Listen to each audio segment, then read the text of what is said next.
أعوذ بالله من الشيطان الرجيم بسم الله الرحمن الرحيم الحمد لله رب العالمين والصلاة والسلام على سيدنا وحبيبنا محمد وآل محمد اللهم صل على محمد وآل محمد. Chers frères, chères sœurs, chers amis, Assalamu alaikum wa rahmatullahi wa barakatuh. Aujourd'hui, je voudrais vous parler de la tristesse. Qu'est-ce que la tristesse en islam?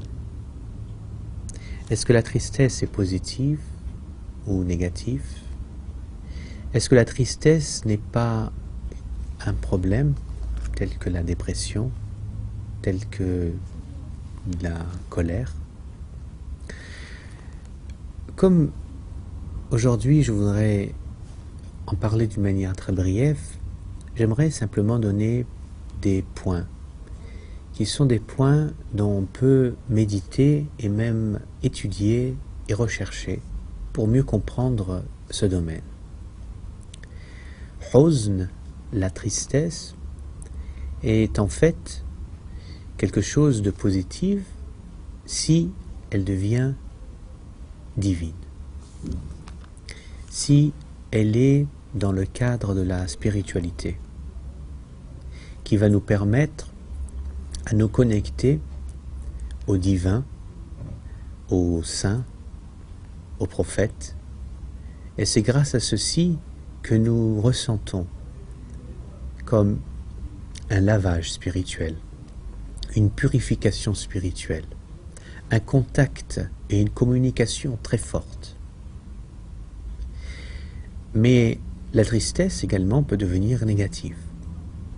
Négative si de 1, elle est excessive, de 2, si elle n'est pas d'ordre divine, c'est-à-dire pour une raison de matériel. Alors je vais vous donner un exemple de la tristesse divine. Lorsque le prophète Joseph, Yusuf alayhi salam, a été entre guillemets torturé par ses propres frères, et c'est à cause de ses propres frères qu'il a disparu. Son père, le prophète Jacob, Yaqub alayhi salam, pleura et s'attrista. Il s'attrista de telle sorte qu'il perdit la vue et il ne pouvait plus voir. Il pleurait pratiquement tous les jours. Pour lui, son fils, Joseph, était tout. Mais on voit que cette tristesse est d'ordre spirituel. C'est une tristesse qui est très clairement un symbole de rapprochement avec le Créateur. Pourquoi? Parce que en temps réel, un père perdant son fils, soit dans un accident, soit une perte, il s'est perdu ou il a été porté disparu, etc., ou il est malade, il ne peut pas rester constamment triste durant toute sa vie, d'en pleurer tous les jours. Cette tristesse, certes, elle reste dans le cœur, mais il fait avec à long terme. Alors lorsque le prophète Jacob a eu une tristesse très profonde et très forte, de telle sorte qu'il pleura tous les jours, ou même presque tous les jours, c'est que c'est en fait un symbole très fort de ce genre de tristesse, qui n'est pas une tristesse matérielle à cause de la perte d'un fils ou la perte de quelque chose.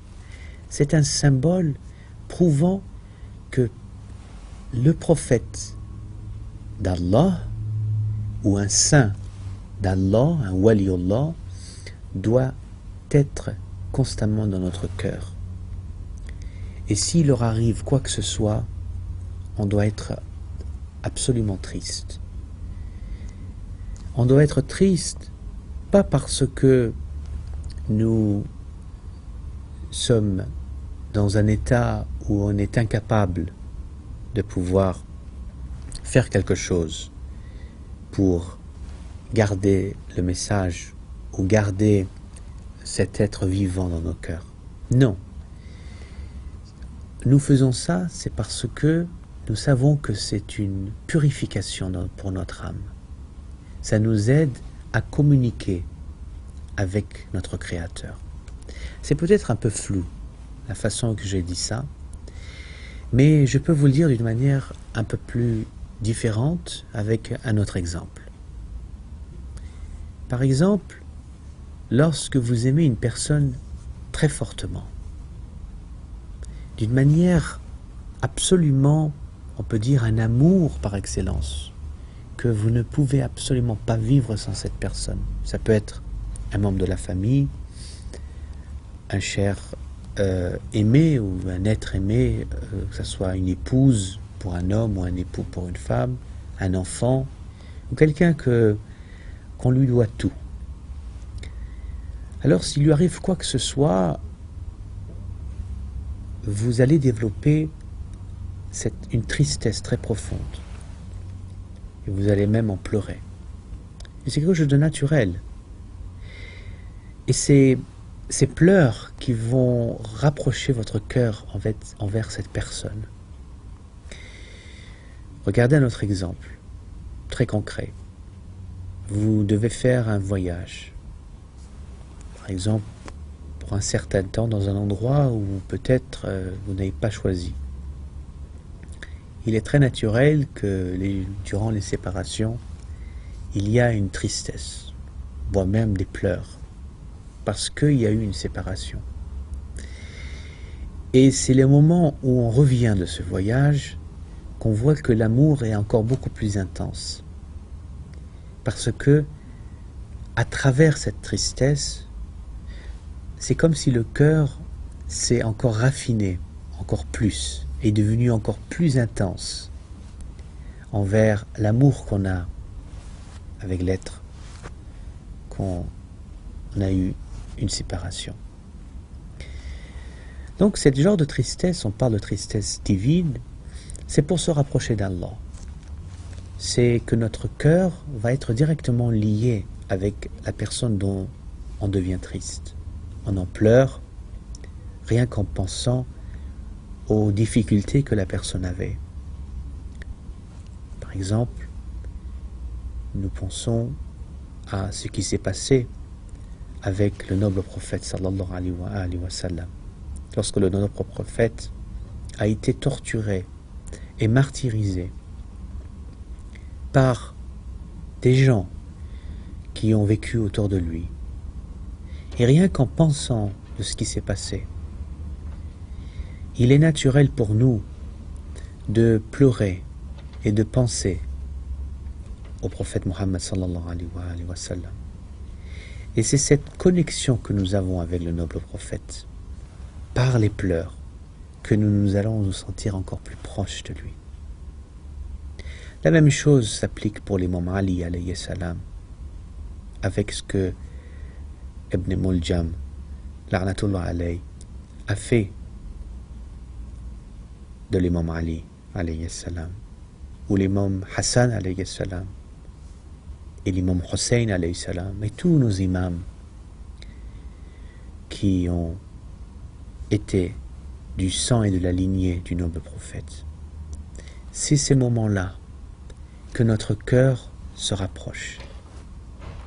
Et il nous aide non seulement de nous purifier, il nous aide non seulement de nous rapprocher, mais également il nous aide à développer une qualité que nous avons et que nous devons avoir dans le cœur.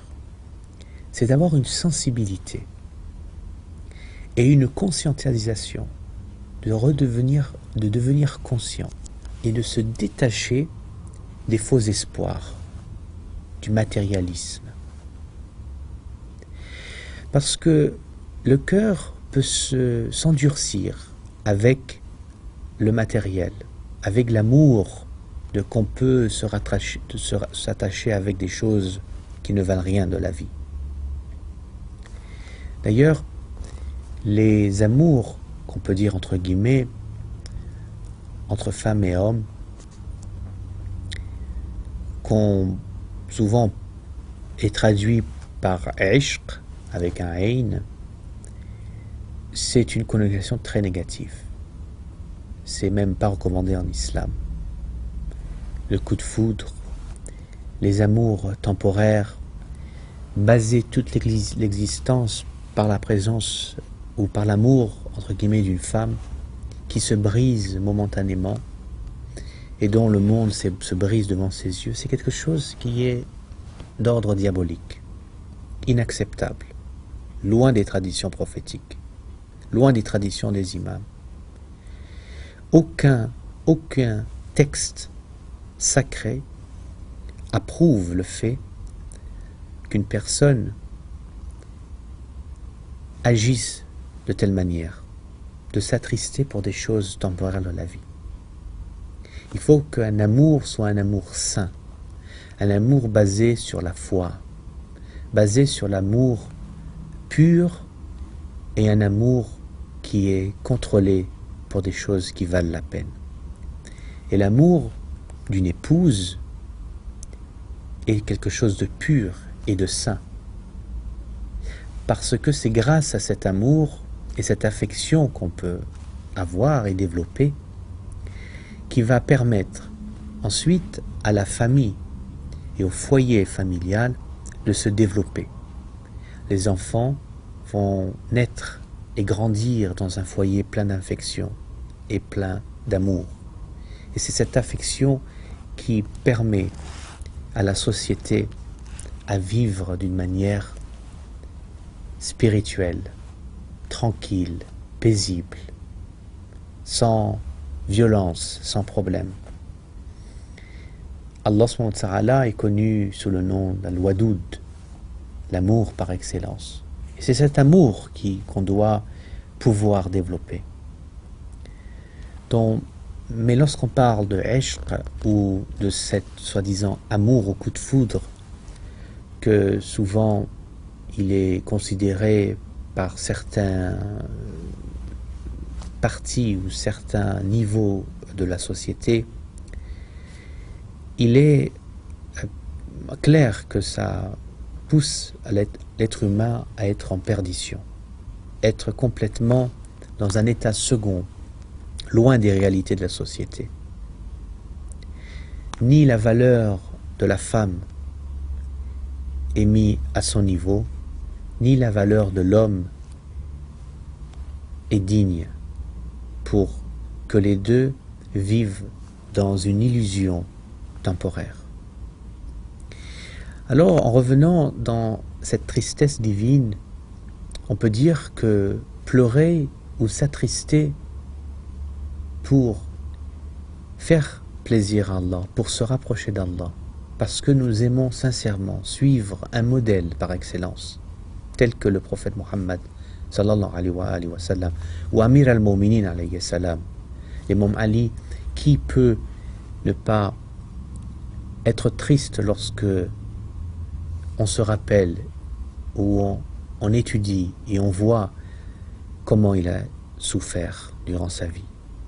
Et c'est cette connexion qu'on essaye de s'ouvrir en ayant un cœur beaucoup plus raffiné, beaucoup plus pur, et qui s'assouplit de cette dureté qu'on a peut-être infligée au cœur à cause des péchés et à cause de mauvaises choses qu'on a suivies et qu'on a crues.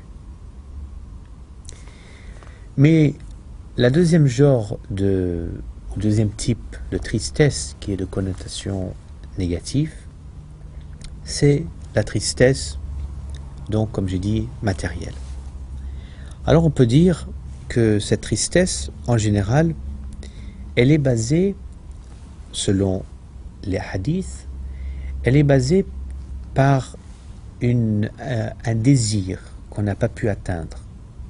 Ça peut être un désir du shahwa, c'est-à-dire du désir charnel, ou bien un désir de pouvoir, d'argent, de matériel, et on n'a pas pu l'atteindre. Et c'est à cause de ça que nous allons devenir tristes. Alors souvent, comme dans l'émission précédente que on parlait de la colère, du ghazab, on peut dire que la tristesse est peut-être l'étape après la colère. Ou bien on peut dire que ça peut être parallèle à la colère. C'est-à-dire ça peut être une représentation différente ou un effet différent d'une personne ayant subi un problème. Alors je vais vous lire un hadith sur la tristesse, sur le huzn. L'imam Ali alayhi salam a dit une personne qui est en colère avec quelqu'un, mais il ne peut pas le blesser. Alors il va devenir triste. Et il va développer cette tristesse qui va lui donner une conséquence douloureuse dans son âme. Subhanallah. Nous voyons très bien, très clairement, que la colère et la tristesse sont deux choses parallèles.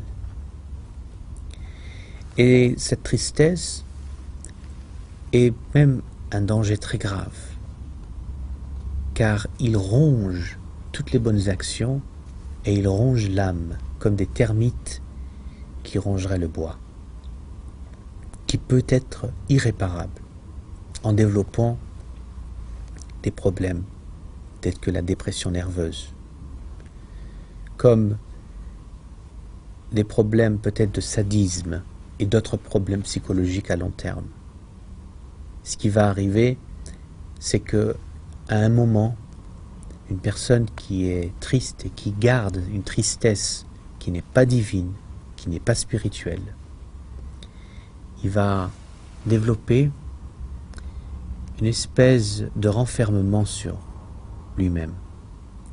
Et ce renfermement va le hanter complètement, qui va commettre des crimes tels que boire l'alcool, se droguer, le suicide, et jusqu'au moment où il pense que sa vie n'a plus de sens, étant donné que cette tristesse l'a démangé et l'a manipulé d'une manière qu'il ne peut plus discerner ce qui est bien, ce qui n'est pas bien. Il ne peut même plus voir ce que Allah subhanahu wa ta'ala lui a donné comme bienfait dans la vie. Tout ce qu'Allah lui a donné, tel que peut-être la santé, peut-être une famille, il lui a donné de bons parents, ou que ce soit n'importe quelle chose qu'il puisse avoir dans sa vie. Mais cette tristesse va l'envahir, va le droguer, va le rendre complètement ivre. Je parle d'être ivre d'une manière de folie, de démence, à un tel point qu'il va s'acheter directement un billet pour aller à l'enfer et vivre cet enfer donyawiya, de ce bas monde et de l'autre monde. A'udhu billah. Il est excessivement important qu'un être humain prenne contrôle de sa vie et qu'il suive scrupuleusement le Coran. Levez-vous le matin avec le Coran. Vivez dans votre cœur avec les heures de prière. Vous orientez votre journée avec vos prières. Et les doigts le soir. Et couchez-vous avec le Coran, avec vos ablutions. S'il y a une chose triste, un événement passé, certes, on est triste. Mais on est triste par l'intention divine, pas pour Allah subhanahu wa ta'ala. Rien d'autre. Alors je peux vous dire que le Coran nous a lui-même enseigné comment trouver ce médicament contre la tristesse. Allah subhanahu wa ta'ala dit que les awliya Allah, ceux qui sont les amis d'Allah ou les saints, ils ne doivent pas avoir peur. Ils ne doivent pas être tristes. Ils doivent être très forts de caractère, très forts dans ses idées, comme des montagnes qui continuent sur un chemin avec fermeté, en ouvrant son esprit, en ouvrant ses yeux et ses oreilles, et en apprenant constamment. La tristesse ne doit pas rentrer dans le cœur d'un être humain. Que la tristesse divine, la tristesse pour le plaisir d'Allah subhanahu wa ta'ala.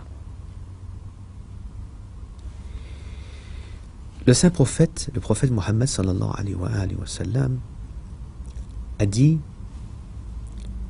Ayyuhal nas, aux gens, c'est la maison de la douleur, pas la maison de la joie. C'est la maison de l'anxiété vue par la douleur, pas la maison du repos. Donc, il faut savoir qu'il est très difficile de vivre dans ce monde parce qu'on doit travailler. Et ce n'est pas un monde où on doit se blâmer et s'attrister pour les défis et les épreuves que nous avons journalièrement. Le prophète a bien fait comprendre qu'une personne qui s'attriste est une personne qui n'a rien compris au but de la création, qui n'a rien compris à la vie. Et il doit vraiment réfléchir sérieusement et bien apprendre, lettre après lettre, mot après mot, ce que le Coran nous enseigne, qu'il faut suivre la voie divine et il faut continuer malgré tous les obstacles que Shaitan peut nous donner ou peut nous mettre pour freiner notre chemin. Et en aucun cas nous devons suivre ce que Shaitan veut nous faire suivre. Vous avez trouvé la parole, cet éclaircissement qui va éclaircir et illuminer votre cœur, d'accord. Mais il faut également que vous sachiez qu'un homme ou une femme digne de nom, une chiite ou un chiite, doit être très ferme, très sûr de lui, lorsqu'il doit continuer son chemin. Il a beau avoir des moqueries, des 1001 problèmes ou défis, il continue et fait son chemin. Wallahi, si vous suivez votre chemin, qui est le chemin d'Allah subhanahu wa ta'ala, le chemin des Ahlul Bayt, les gens vont vous suivre et vont comprendre que cet amour, qui est un amour divin, va refléter complètement vos actes, de telle sorte que les gens purs vont connaître et vont voir que vous avez choisi le chemin des imams infaillibles qui se sont sacrifiés pour pouvoir garder ce message, le message des Ahlul Bayt, pur et intact, sans aucune transformation ou déformation. Et tout ceci par le sang qui a été coulé de tous nos imams. Et l'imam Mahdi, Ajalallahu Faraj al-Sharif, Inch'Allah, lorsqu'il va réapparaître, il va, Inch'Allah, éliminer complètement la tristesse dans le cœur de tous les êtres humains. Rien qu'en regardant son visage, la personne va ne plus connaître du tout dans son cœur la tristesse. Il ne va plus du tout connaître dans son cœur la haine et la dépression et la violence. Il va comprendre qu'en fait, il a été complètement ignorant, simple, manipulé par Shaitan, de ne pas avoir vu et compris que l'imam du temps est là pour le bien-être de l'être humain. Et sur ce, nous prions tous à Allah la réapparition du 12e imam, l'imam Mahdi Ajallahu Faraj al-Sharif. Sur ce, à très bientôt. J'espère que cette émission vous a été bénéfique. Assalamu alaikum wa rahmatullahi wa barakatuh.